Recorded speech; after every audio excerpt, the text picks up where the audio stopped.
जमात इस्लामी और पीटीआई के एहतजाज की कॉल। पिंडी से इस्लामाबाद आने वाले रास्ते जजवी ब्लॉक मेट्रो सर्विस भी बंद। फैजाबाद के मकाम पर रावलपिंडी जाने वाले रास्ता कंटेनर्स लगाकर बंद कर दिए गए और मेरी रोड पर चांदनी चौक और सिक्सथ रोड पर कंटेनर्स पहुंचा दिए गए। तर्जुमान जमात इस्लामी का कहना है कि बिजली के भारी बिलों और महंगाई के खिलाफ धरना जरूर होगा और काफिले इस्लामाबाद की तरफ रवां दवा है। अमीर जमात हाफिज नईमुर रहमान और नायब अमीर लियाकत बलोच इस्लामाबाद मौजूद हैं। लियाकत बलोच के घर छापे में 2 मुलाजमीन को हिरासत में ले लिया गया।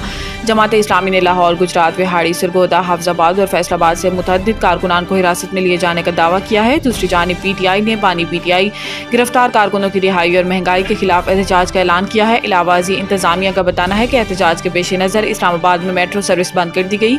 मेट्रो सर्विस IJP से पाक सेक्रेटरीट तक बंद की गई है। दहशतगर्दी के पेश नज़र दफ़ा 144 नाफिज, खिलाफ वर्जी पर सख्ती से निपटा जाएगा। वज़ीर इत्तलात पंजाब सूबाई वज़ीर इत्तलात का कहना है कि एहतजाज और धरने के नाम पर शहरियों का जिंदगियां अजीरन बनाने की इजाज़त नहीं दे सकते। दफ़ा 144 की खिलाफ वर्जी करने वालों से सख्ती से निपटा जाएगा। इनका कहना था कि जो जमात 2014 से सड़कों पर है 3 दिन घरों में आराम कर ले। PTI की सियासी तारीख सड़कें और चौक चौराहों के गिर्द ही घूमती हैं। उस्मान बुखारी का कहना था कि अडियाला जेल में बैठे कैदी का मिशन ही धरनों के जरिए इक़्तिदार में पहुंचना है। आप लोगों को 2.5 घंटे वाली भूख हड़ताल सूट करती है। 3 से 7 वाली टाइमिंग आप लोगों के लिए बहुत बेहतर है। इनका मजीद कहना था कि धरना पार्टी के पास एहतजाज और धरने के लिए खैबर पख्तूनख्वा मौजूद है। बनू में होने वाले अफसोसनाक वाक़े पर अब भी कौम के बहुत सवालात हैं। PTI सेक्रेटरीट डीसील करने की दरखास्त पर फ्रीकैन को नोटिस। हाई कोर्ट ने पाकिस्तान तहरीक इंसाफ के मरकजी सेक्रेटरीट को डीसील करने की दरखास्त पर फ्रीकैन को नोटिस जारी करते हुए तलब कर लिया। जस्टिस समन रिफत इम्तियाज ने केस की समाअत करते हुए मेट्रोपॉलिटन कॉरपोरेशन और दीगर को नोटिस जारी कर दिए।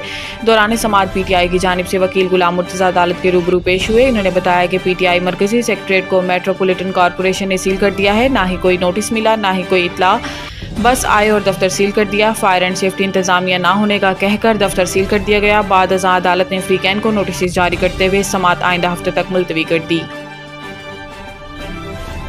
मुंतखब नुमाइंदे बिजली चोरी रोकने में हुकूमत की मुआवनत करें। वज़ीर आज़म शहबाज शरीफ से खैबर पख्तूनख्वा के अरकान कौमी और सूबाई असम्बली ने मुलाकात की, जिस दौरान गुफ्तगू में शहबाज शरीफ ने कहा कि बिजली के शोबे में इस्लाहात से अरबों रुपए की चोरी के खात्मा के लिए कोशां हैं। हाल ही में गरीब व मुतवस्सित तबके को बिजली के बिलों में बड़ा रिलीफ फराहम किया। इन्होंने कहा कि खैबर पख्तूनख्वा बिलखसूस ज़िम्मेदार इस्लाह की तरक्की हुकूमत की अवलीन तरजीह है। ज़िम्मेदार इस्लाह में सेहत और तालीम की मायारी सहूलियात को यकीनी बनाएंगे। वज़ीर आज़म शहबाज शरीफ ने नायब वज़ीर आज़म इसहाक डार की सरबराही में खैबर पख्तूनख्वा के मसाइल का पायदार हल तलाश करने के लिए कमेटी कायम करने का भी हुक्म दे दिया।